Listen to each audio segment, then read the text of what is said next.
Good night, everybody. Tonight's story is called The Wake and it's written by Patricia Carr from Fanad in County Donegal. I murmured a quiet rosary and reflected that this might well be the only religious aspect of this young lad's Irish burial.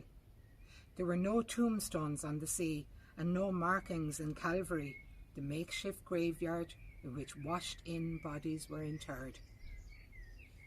The tranquillity of the setting was in stark contrast to my reason for being there.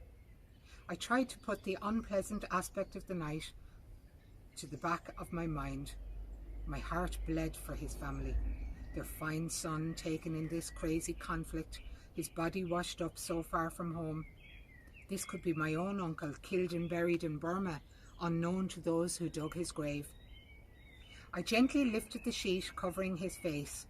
I touched his joined hands. They felt clammy and cold. I wasn't afraid. He looked like a gentle soul, and tales of ghosts and ghouls never bothered me anyway. It was going to be a long night. I decided to take a break and left the hut for a while. The wind, like the croak of an old raven, at first caressed the moonlit Atlantic swell. A growing storm rose around my eardrums. It whipped the calm sea into a frenzy. Every seventh wave smashed itself to pieces against the rocks and cast its arms skywards. The thunder of the white horses' hooves could be heard across the bay. They were at full gallop, driven by the northern storm. I rolled my uniform trench coat tightly around me and stood a while to watch this unfolding drama. A freak wave propelled itself onto the promontory on which I stood. I gasped and swallowed a mouthful of the effervescent froth as I staggered into the path of the blinding spray. The briny taste soldered itself to the roof of my mouth. A second wave threw itself over me and thundered into the air. A feeling of disorientation gripped me, and I realized that I should get back to shelter. Dripping wet, I hastened to the safety and comparative comfort of the ramshackle hut. The winds buffeted the door that hung loosely on its hinges, but I managed to secure it without too much difficulty. I combed my hair with the wind of my hand, threw aside my soaking trench coat and sat down. I clapped my hands and rubbed them together in an effort to restore the lost feeling.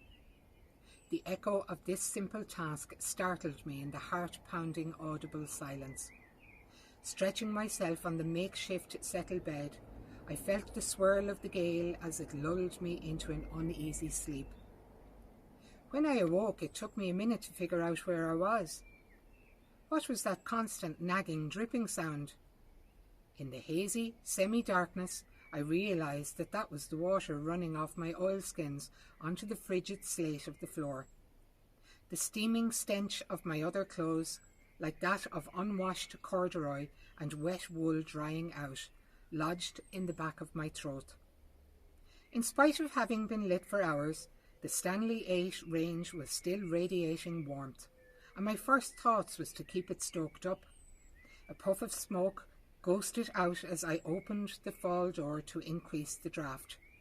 The heathery sods sparkled and sizzled as their sparks were drawn up the chimney and into the night sky.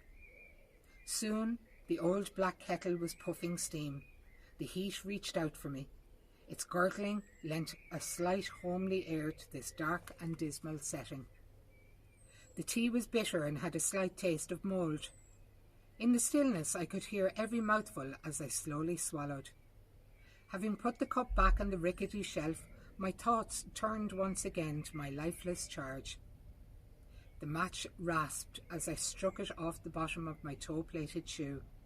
The candle light flickered sideways in the draught, almost dying out only to flare up again with renewed luminance. It cast an eerie sloping light over the corpse.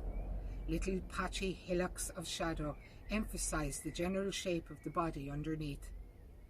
Death permeated my senses.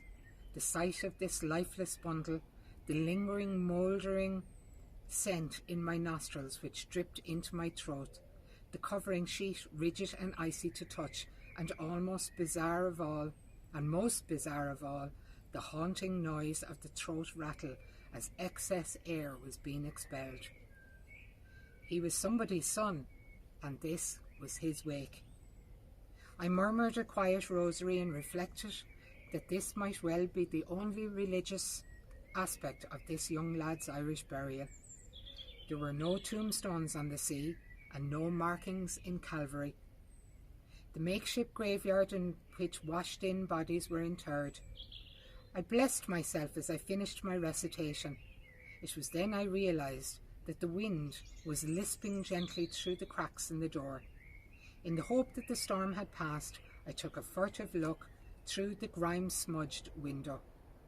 On my second venture out, the scene was transformed. As if guided by the touch of an almighty hand, calm had descended. The air had salt and the sweetness of seaweed on its breath. Rooted to the spot, I watched the spine-tingling sight of the round, pale moon as it rolled into view from behind Murrin Hill. At first it looked like a giant tilly mantle, too delicate to touch. Its growing light slotted into a dip behind the hill, making it resemble, for a moment, a giant origami.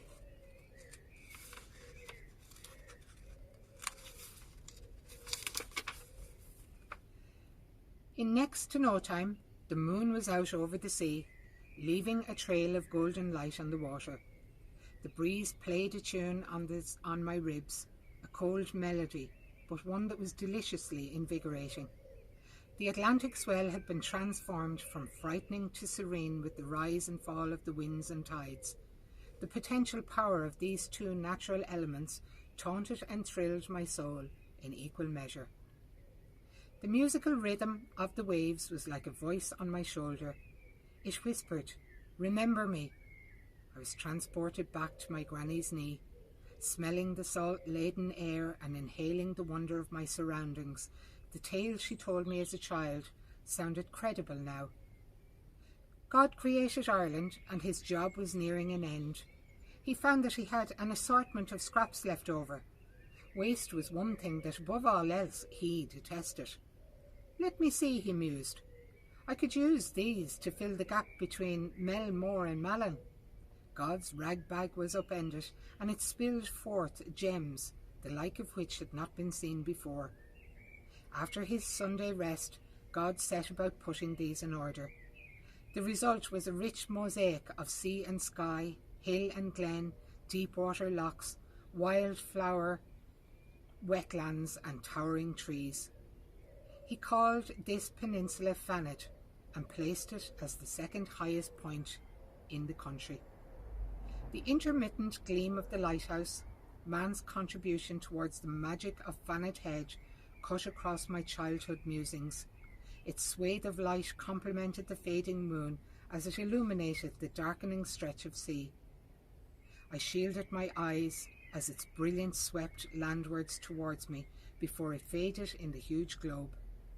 In the shadow of the darkness, I could just make out the answering flashes of Tory Island and Horn Head lighthouses towards the west. Malin Head's flare was ghosted against the horizon. Nearer hand, Dunree Head, reflected in the lake of shadows. The Swilly completed this symphony of sea headlands and wordless beamed messages. This was the darkest time, that brutal hour just before dawn. I gazed over the rim of the cliffs towards the sea. This sea, which had yielded up its dead in raging spates, was now tranquil, gently reshaping the sleeping shingle as it ebbed and flowed. Was this symbolic of things to come? Would the hatred of these brutal times be consumed in waves of reconciliation?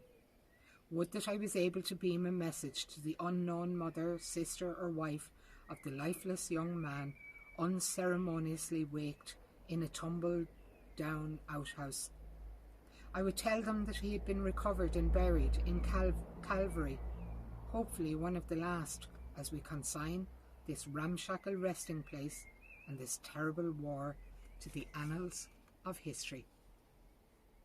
Good night, everybody, and stay safe.